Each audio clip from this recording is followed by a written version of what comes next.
What's up, everyone, and welcome back to the Roger Report, where we dive headfirst into the stories that are shaping our world. The news cycle is spinning faster than ever, and today, we've got a stacked show that you absolutely cannot afford to miss. Get ready for some unmissable updates as we unpack the latest developments that have everyone talking. We've got a lot to cover, so buckle up and let's get into it. First up, we're heading to the electrifying world of professional racing, where a legal showdown is brewing. We'll delve into the explosive antitrust lawsuit filed by prominent race teams, including one co-owned by a global sports icon, against the sport's governing body. This isn't just about money, it's about the future of the game itself, with accusations of monopolistic practices and fiery exchanges that have revealed deep rifts. You won't want to miss this deep dive into the drama unfolding behind the scenes. Then, we're shifting gears to uncover some explosive communications that have emerged from this very legal battle. Prepare for a look at the candid, and at times, expletive-laden, text messages and emails that have been brought to light, offering an unfiltered glimpse into the high-pressure world of professional sports management and ownership.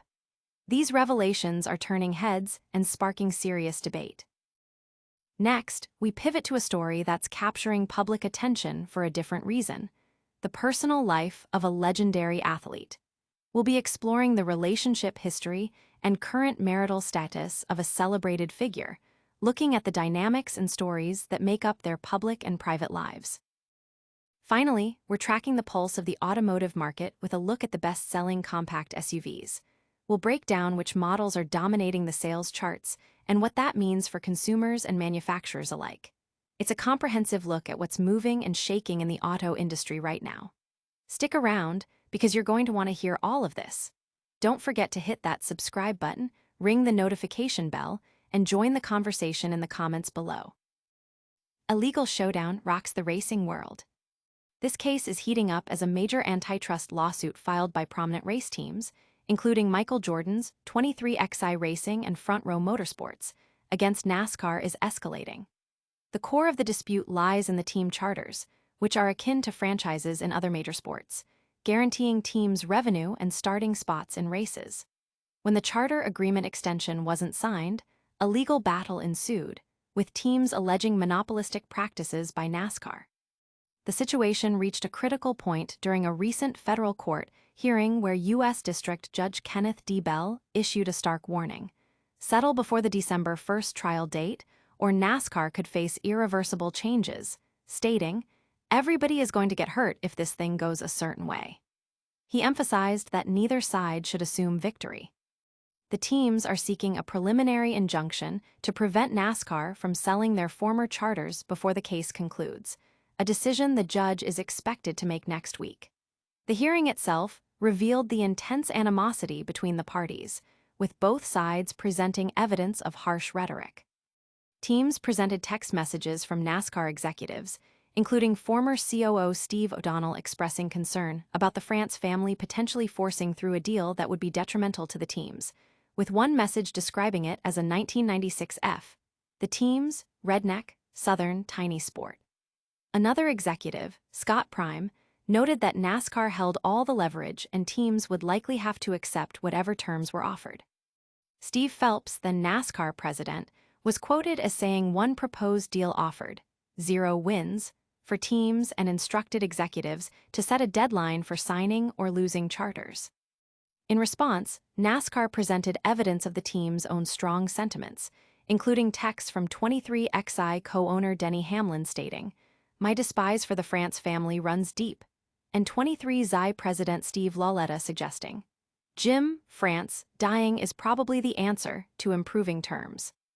Even Michael Jordan was quoted in texts, referring to NASCAR ownership as a hobby and calling other team owners who didn't hold out F's and P's, stating, "Teams are going to regret not supporting us." His business manager, Curtis Polk, was also cited, calling NASCAR boring as S, and noting that teams could be stronger if they united. The dispute also touches on the financial viability of teams, with NASCAR claiming a significant increase in media rights revenue. However, teams argue this increase is insufficient, with one filing indicating that 75% of teams made no profit last year. The situation is complex, with potential ramifications for the entire sport, including the possibility of NASCAR being forced to sell assets or fundamentally alter its charter system. As Judge Bell noted, NASCAR is going to look very different if the teams prevail, and the future of the sport, including what it looks like in 2026, remains uncertain.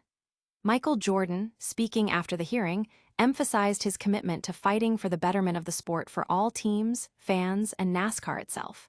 He stated, "If I have to fight this to the end for the betterment of the sport, I will do that." But what does this legal battle mean for the future of racing? And what explosive details are coming out about another major sports league? Explosive texts reveal deep divisions in NASCAR legal battle. The highly contentious antitrust lawsuit between NASCAR and two of its prominent race teams, 23XI Racing and Front Row Motorsports, has unearthed a trove of candid and often expletive-laden communications that paint a vivid picture of the animosity fueling the legal dispute. During a recent federal court hearing, numerous text messages and emails were disclosed, offering an unfiltered look into the high-stakes negotiations and the raw emotions involved. Among the most striking revelations were messages from Michael Jordan, co-owner of 23XI Racing. In one exchange, Jordan, a global sports icon, expressed his disdain for rival teams that had signed NASCAR's new charter agreements, using disparaging language. His sentiments extended to other team owners who did not align with his position, calling them F-ers and P.S., and asserting that teams are going to regret not supporting us. These comments highlight the deep divisions within the racing community and the pressure teams felt to either comply with NASCAR's terms or face significant consequences. The texts also revealed internal discussions among NASCAR executives. One message from a former NASCAR chief operating officer, Steve O'Donnell, expressed concern about the France family's approach to a deal, characterizing it as a potentially damaging move for the teams. Another executive, Scott Prime, indicated that NASCAR held significant leverage over the teams, suggesting they would have little choice but to accept the proposed terms. Steve Phelps, who was NASCAR president at the time, was quoted as telling executives to set a deadline for teams to sign or lose their charters, stating, "It is that simple." The exchanges also shed light on the team's own frustrations. Denny Hamlin, co-owner and driver for 23XI Racing, was quoted in a text message expressing a profound dislike for the France family. "My despise for the France family runs deep." Similarly, 23XI president Steve Lauletta reportedly suggested that Jim France dying is probably the answer to achieving better terms for the teams. Even Michael Jordan's business manager, Curtis Polk, was cited for comments calling NASCAR boring as S, and noting that teams would be stronger if they banded together. The disclosure of these personal and often inflammatory messages has added a dramatic layer to the legal proceedings, moving beyond the purely legal arguments to expose the personal dynamics and bitter rivalries at play. These communications are not only central to the team's antitrust claims, but also provide a raw, behind-the-scenes glimpse into the pressures and politics of professional sports ownership and management. The unearthing of such explicit language and candid opinions from high-profile figures like Jordan and top NASCAR officials has undoubtedly intensified public interest and speculation surrounding the case, raising questions about the future conduct and transparency within the sport.